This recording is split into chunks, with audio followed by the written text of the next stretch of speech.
잠깐 기도할까요? 하나님 아버지, 왜 여기 계십니까? 왜 여기 살아 계십니까? 흰옷 입은 백성들이 있습니까? 당신의 자녀들이 여기 있습니까? 사랑하시고 끝까지 지켜주실 줄로 믿습니다. 바라옵고 원하옵는 것은 우리들의 귀가 열렸으면 좋겠습니다. 예수님이 하시는 말씀이 확실하게 들렸으면 좋겠습니다. 우리 눈이 열렸으면 좋겠습니다. 읽고 또 읽고 또 읽어도 배가 고플 정도로 읽었으면 좋겠습니다. 마음이 활짝 열려 하나님의 나라 안에 살았으면 좋겠습니다.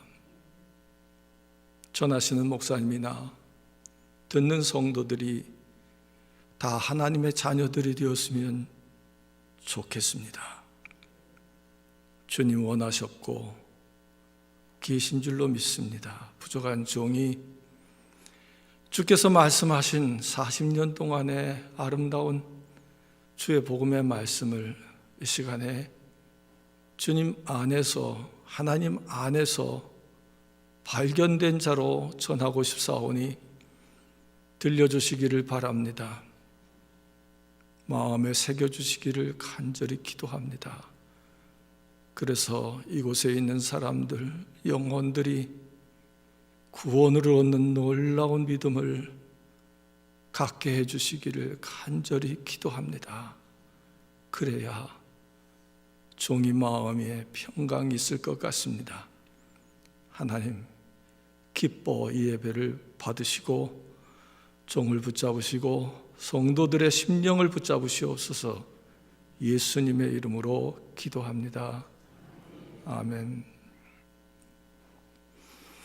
1884년 아펜셀러와 언더우드 목사가 인천에 상륙했습니다. 그것을 기억하던 1984년 100주년 기념대회에 큰 사고가 났습니다. 여의도에서 집회가 있었습니다. 그때 저는 영락교회 부목으로 일을 하고 있었습니다. 그래서 생생한 증인입니다. 100주년 기념대회에 영락교회 당회장 박조준 목사님이 계셨습니다. 100주년 대회의 대회장으로 있으면서 그 일들을 주장하고 있던 차에 여러분이 혹시 기억하실는지 모르지만은 박조준 목사 사건이 터졌습니다. 그래서 그분이 정치적이었던 어떤 것이었던 감옥에 가게 되었습니다. 그러니 100주년 기념대회 대회장이 비게 됐습니다. 한경직 목사님께서 대신 맡았습니다. 그때 일어났던 사건은 장로교, 선결교, 감리교 모두가 다 순복음교회의 삼박자 운동은 사이비와 같다라고 하는 논쟁이 붙었습니다. 대표적으로 영락교회 강단에서 그 얘기가 흘러나오게 되었고 순복음교회에서는 그 테이프를 듣고 당회원들이 놀라고 반란이 일어나기 시작했습니다. 영락교회와 순복음교회가 영적으로 붙었습니다. 그러던 차에 박조준 목사님께서 감옥에 가시게 되니 한경림 목사님이 100주년 대회 대회장을 맡았습니다. 그런 상황이었다고 하면 순복음교회 조영기 목사님은 절대로 100주년 기념 대회에 강사로 여의도에 설 수 없었습니다. 왜냐하면 개신교 모두가 다 순복음교회 신학에 대하여 심각한 논쟁을 시작했기 때문입니다. 그런데 한경직 목사님께서 조영기 목사님을 100주년 기념대회에 강사로 세웠습니다. 그 이후로 순복음에 대한 사이비 논쟁은 사그러졌고 모든 감리교, 장로교, 성결교, 개신교는 순복음 교회의 교회 성장론을 배워가기를 시작했고, 모든 성도들은 교회가 많이 모여야 된다, 뜨거워야 된다, 방언을 해야 된다, 신유의 은사를 받아야 된다 라고 하는 식으로 엄청난 무브먼트가 일어나기 시작했습니다. 실질적으로는 1984년 100주년 기념대회 때 박조주 목사 사건으로 인하여 개신교는 성장세가 꺾여지고 있었습니다.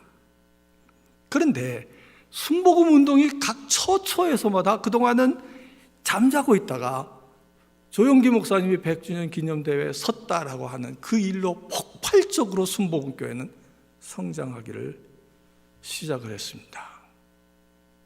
그때 저는 심각한 고민에 빠졌습니다. 도대체 복음이라고 하는 게 뭐냐?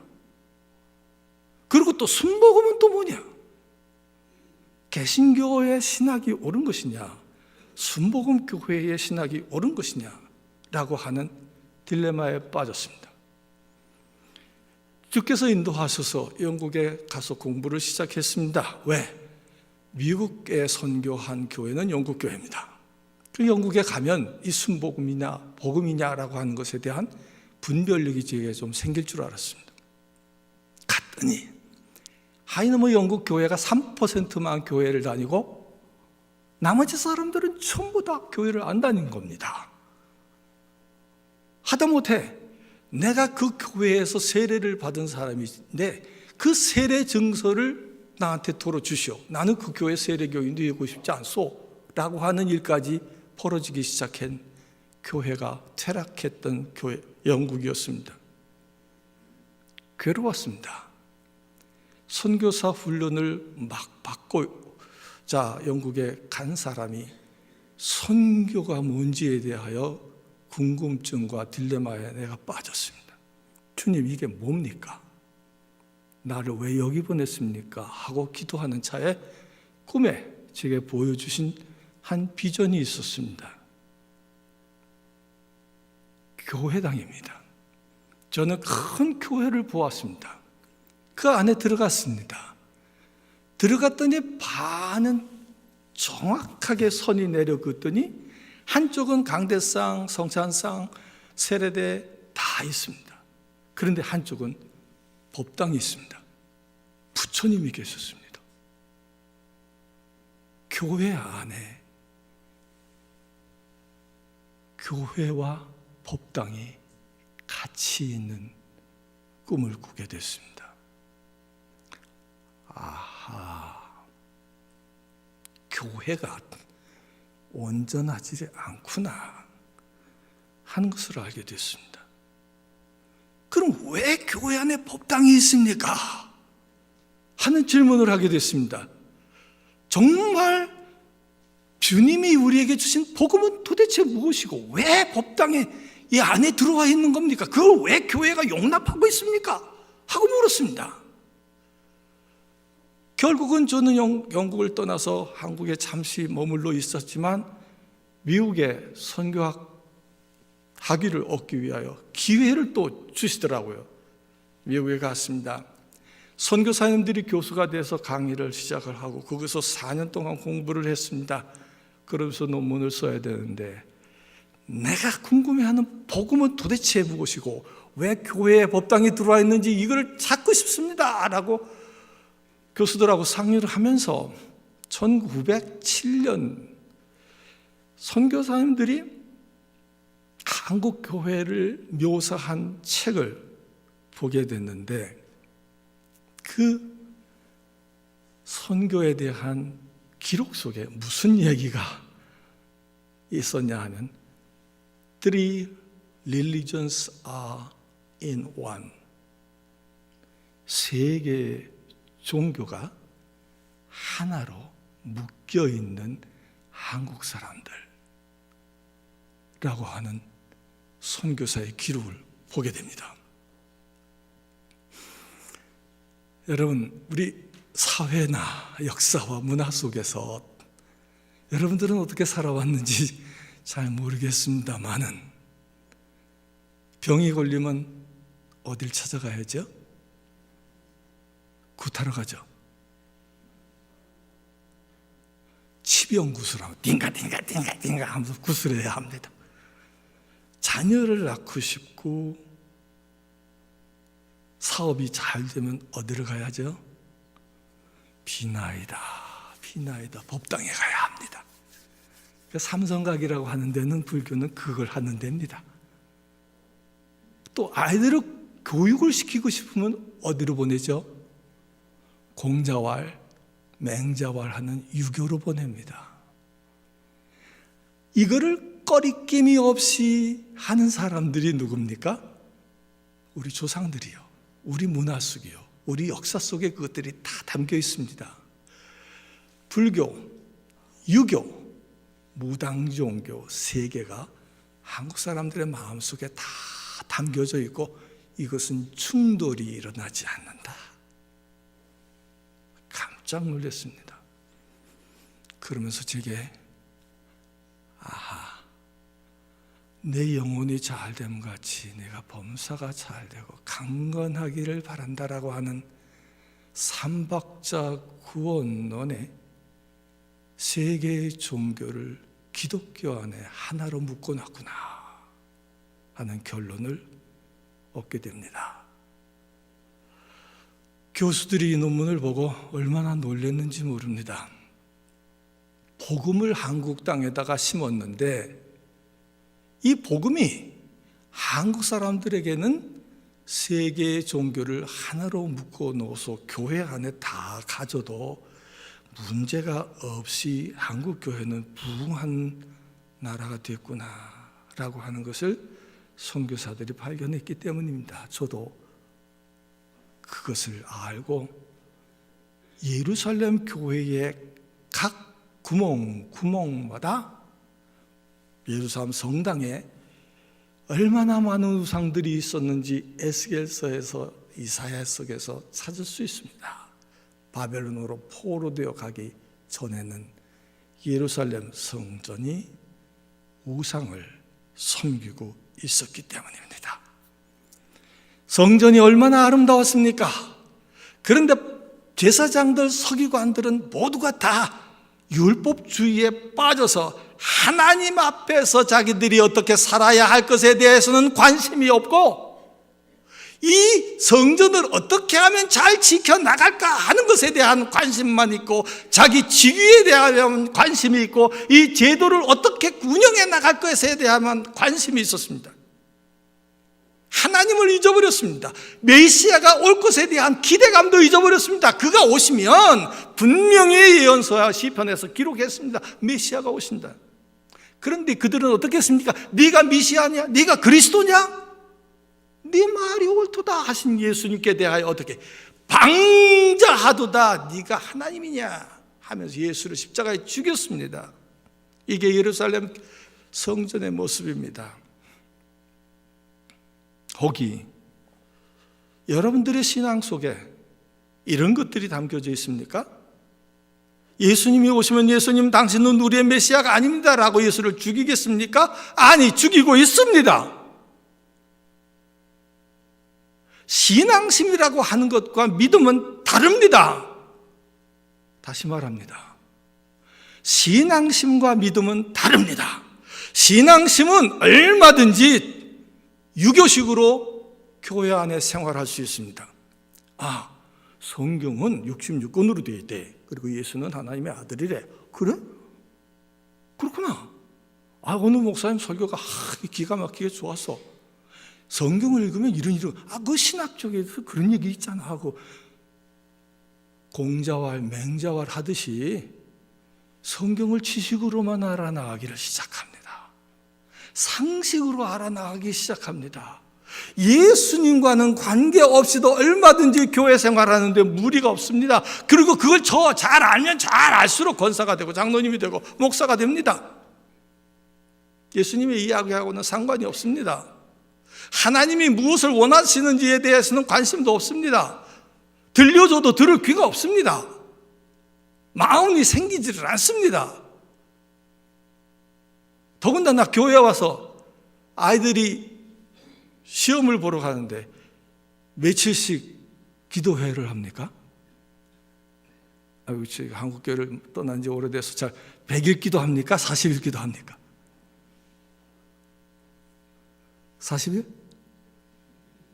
목사님, 40일 기도해서 우리 애들 시험 잘 보게, 대학교 붙게 해달라고 소원 성취 법당에 가서 하듯이 교회 와서 비나이다 예수님, 우리 아들이, 우리 어머니가, 우리 아버지가 소원 성취가 교회입니까? 그게 복음입니까? 성경에 대해서 많은 지식을 유교적으로 안다고 그래서 됩니까? 아니면 순복음이 강조하듯이 방언 기도를 해서 신유의 은사를 갖았느니 막 영적인 경험을 많이 한다고 그래서 그 사람이 크리스찬입니까? 그건 신앙심입니다. 한국 사람들이 좋아하는 그 신앙심입니다. 신앙심은 자기 위주로 모든 일이 돌아가야 그 사람 복을 받았다, 사업이 잘 된다, 건강하다, 자식이 형통하다, 이게 신앙심입니다. 미안합니다. 그거는 우상숭배입니다. 믿음이 있지 않고는 안 됩니다. 믿음은, 신앙심은 어떻게 다른가? 신앙심은 자기 중심입니다. 내가 형통해야 되고, 내가 잘 돼야 되고, 내가 강건해야 되고, 내가 모든 일들이 잘 되어지는 쪽으로 자꾸 마음이 쓰입니다. 그러나 믿음은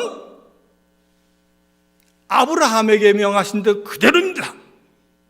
떠나, 내가 네게 지시한 땅으로 가라. 성경을 읽으셨습니다. 어디로 가라는지 구체적으로 명기를 하셨습니까? 아닙니다. 믿음은 하나님이 지시하시는 새 하늘과 새 땅을 향하여 가라는 거지, 가나안 땅에, 이 땅에서 갈대아 우르에서 가나안 땅으로 오면 그 옮김이 무슨 의미가 있습니까? 한국에 살다가 미국에 올라가라, 그게 무슨 의미가 있습니까? 아무 의미 없습니다. 이 땅에서 정과 욕심을 물리치고 하나님이 네게 지시하는 새 하늘과 새 땅을 향하여 믿음으로 달려가라. 내가 네게 지시하는 걸 계속해서 주겠다는 겁니다. 말씀이 육신이 되어 우리 가운데 오셔서 계속해서 말씀을 주십니다. 그 말씀은, 믿음은 하나님 중심입니다. 내 욕심대로 아닙니다. 그래서 예수님이 누가복음에서도 계속해서 강조를 하십니다. 내 지혜자가 되려거든 내 부모와 형제와 아내와 모든 혈육을 떠나라. 내 친척들을 떠나라. 떠나지 않고는 내 제자가 될 수 없다. 분명히 말씀하십니다. 다시 얘기할까요? 이 땅에서의 애착심을 떠나 내가 네게 지시하는 영원한 하나님의 나라를 향하여 가라. 그래야 내 제자다. 이게 뭔지 아십니까? 이민을 가라는 겁니다. 저처럼 제가 이민 가서 살잖아요. 괴로운 게 많아요. 이민 가면 어떻게 해야 되는지 아세요?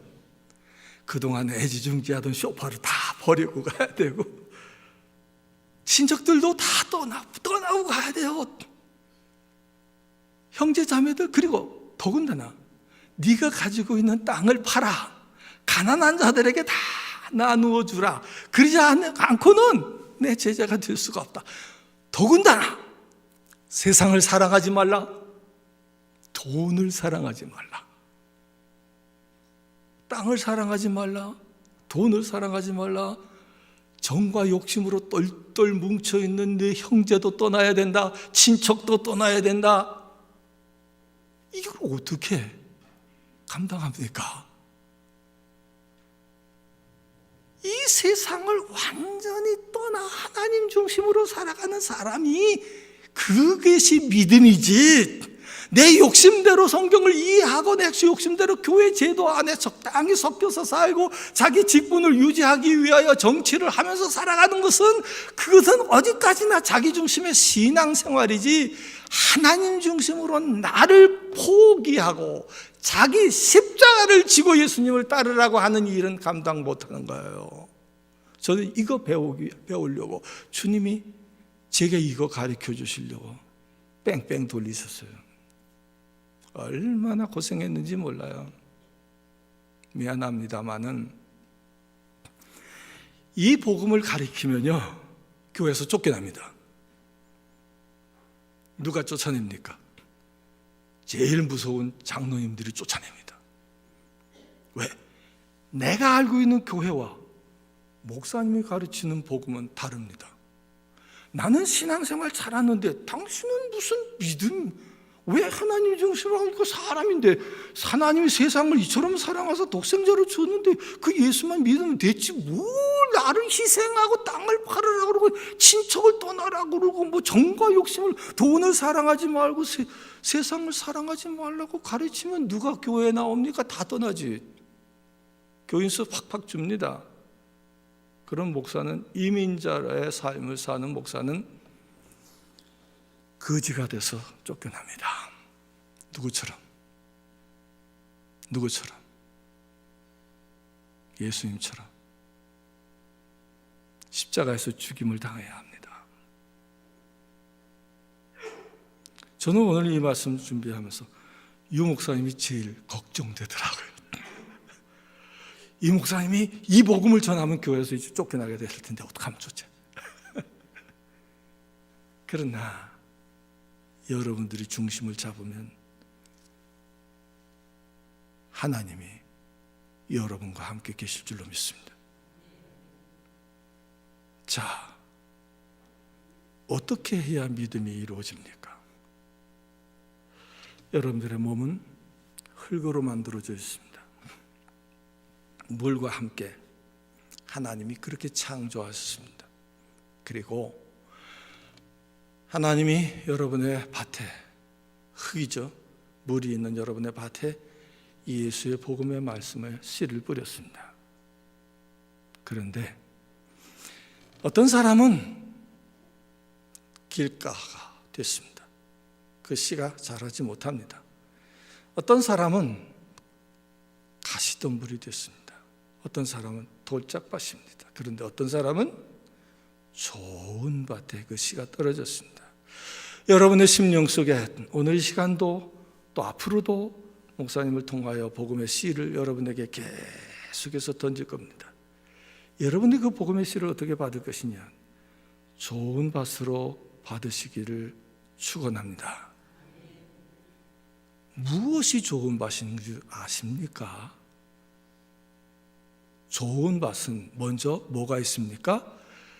돌짝이나 길가에 없는 흙이 있습니다. 그리고 거기에는 좋은 밭은 뭐가 있습니까? 물이 있습니다.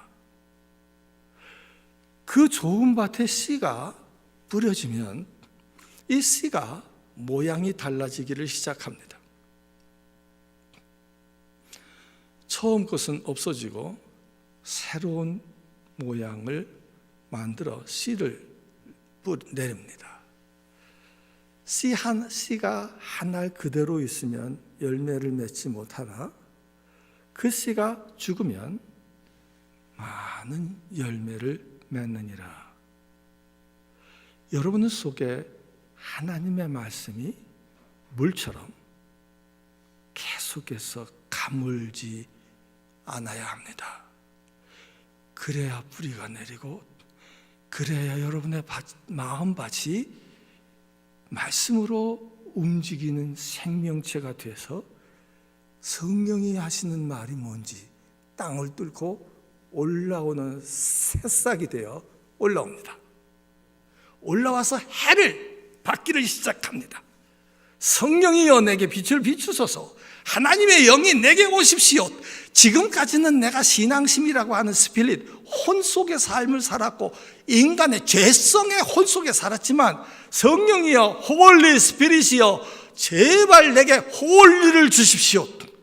홀리 스피릿이 내 속에 들어와서 내가 거룩한 몸으로 변하게 해 주십시오. 성령의 빛을 바랍니다. 모든 생명은 물과 햇빛을 통하여 성장합니다. 여러분의 마음속에 뿌려진 씨가 그렇게 변화가 되어야 됩니다.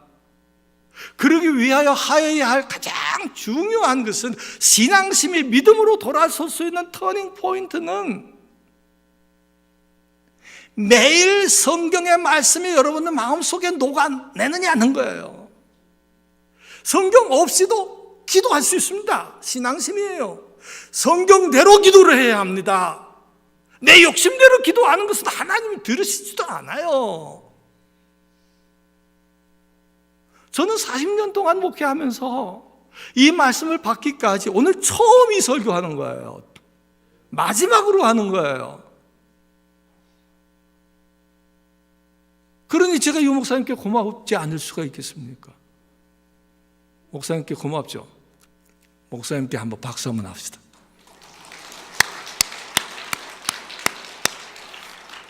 잘 몰랐습니다, 목사님. 근데 와서 보니까 영락교회 부목사님 후배라고 그래갖고 얼마나 좋은지. 영락교회는 흐름이 있어요. 얼마나 사랑이 많은지 몰라요. 그래서 영락교회에서는 해외 선교를, 제가 해외 선교를 맡아서 초창기에 영락교회에서 모든 나라의 해외 선교를 많이 했어요. 또 영락교회 일부 여전도회는 온 이 남한 땅에 도시마다 영락교회를 세운 놀라운 그 선교의 영역을 가지고 있어요. 물론 영암교회도 그 일을 하시고 계세요. 저희 어머님이 여전도회 회장하실 때 구로동교회에 조그마한 구로 삼성교회라고 개척을 하셨어요. 전도사님은 거기서 보호되고, 이현옥 장로님, 지금 장로님이시지만 같이 그 교회에 가셔서 예배를 드려주고, 조그마한 학교방 하는 방안, 저도 가서 청년회 학생들 맡아서 도와줬어요. 6개나 교회를 세웠는데 목사님들이 다 뺏어가지고 또다시 시작한다고. 그래서 우리 어머님과 연결이 돼가지고 같이 그 교회를 돕기를 시작했어요. 헌신 예배 시간에 어머님이 조그마한 강대상에서 기도를 하는데 뒤에 앉았던 나이 많으신 여전도사님이 의자에서 푹속 쓰러졌어요. 얼마나 놀랐는지 그분을 모시고 구로 병원으로 옮겼습니다. 그때 제가 신학교 입학식을 하고 있을 때입니다.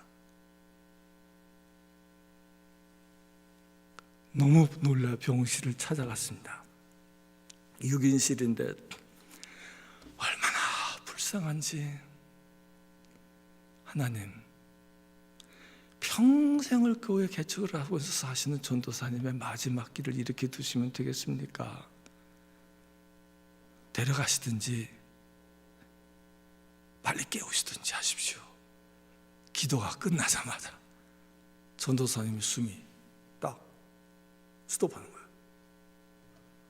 아이고, 이거 큰일 났다. 기도를 불이 나게 마치고 나왔습니다. 야, 이거 영암교회에다가 연락을 해서 장례식을 준비를 해야 되는 건가, 어떻게 해야 되는 건가.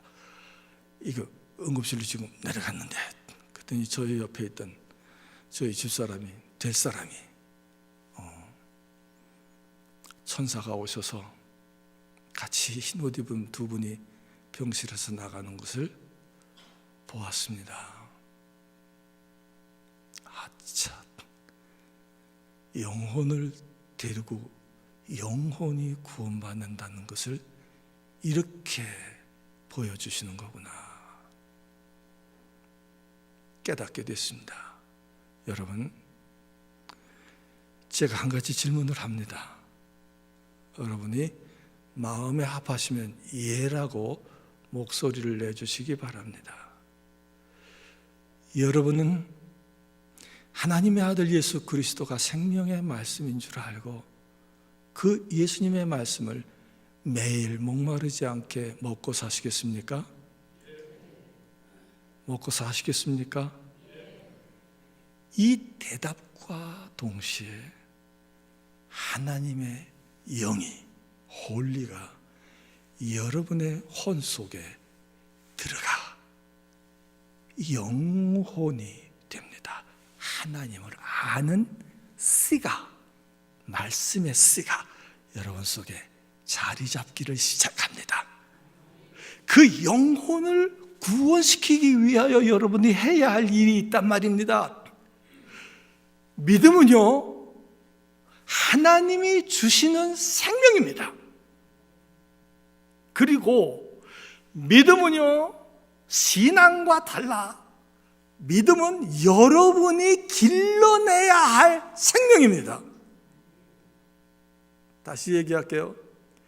믿음은 하나님이 주시지 않으면 받을 수가 없습니다.